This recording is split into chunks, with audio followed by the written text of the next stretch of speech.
Welcome back to GoatCast Sports, and if you haven't heard the news, you're hearing it here first. The Sixers have found a trade partner in Los Angeles for the services of James Harden. PJ Tucker and Philip, not even going to try to say his last name, will be heading to LA for Nick Batum, Robert Covington, Marcus Morris, KJ Martin, a 2028 unprotected draft pick, 2 second-round picks, a 2029 pick swap, and a 2026 first-round pick that I believe is coming from the OKC Thunder. It also meant my daughter's favorite player, Danny Green, had to be cut by Philly to make room. Sad. So James Harden's tantrum paid off. The Clippers give away a stack of wing players on a team with 2 wing players that are notorious for being in street clothes for long stretches. They also bring in a guy on the downside of his career.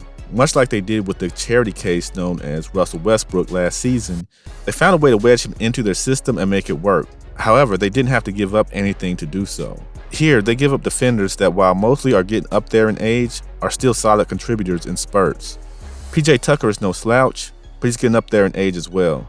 Does this trade make any sense for the Clippers, and what does it mean for Philly? Well, let's talk about the ultimate winner in this, the Sixers.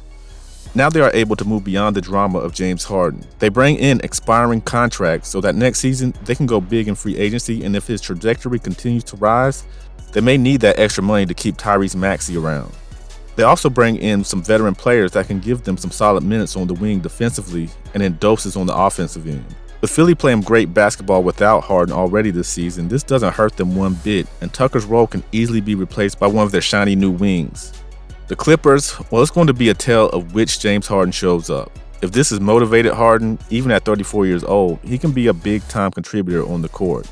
It's just a huge gamble that didn't seem necessary for the Clippers to go far this season. Their biggest issue wasn't personnel, it was keeping their personnel on the court. If Kawhi and or Paul George go down, they are very much hampered with their lack of experienced backup, so maybe I'm overanalyzing it. I just feel the Clippers were in a if it's not broke, don't fix it stage with Kawhi and George currently healthy and the roster they had hoped to have most of last season intact. In the end, I think Philly will be just fine, and I think the shadow of Harden being lifted will motivate this team even more. They're already looking like a contender out east, and I think they've gotten slightly better through this process. The guys they're bringing in are guys that know how to fit in where they're needed and are no slouches on the court.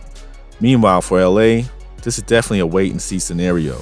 If they can fit Harden's skill set into their current system, they could legitimately thrive for stretches. But I think that a championship run is going to be far-fetched with this squad as presented. But as I said, if Harden is motivated and is about winning, and I think a tough coach like Ty Lue can get that out of him, he'll definitely be a problem for teams and be a helpful piece for the Clippers. So what do you all think about this blockbuster trade? Who in your opinion won, and who looks better on paper now? Does this elevate either team closer to contender, or does this drop either to pretender now? Let me know in the comments section. Also, if you have a few seconds, please like and subscribe to the channel. Helps us out and helps us grow to be able to put out more content. Thank you guys.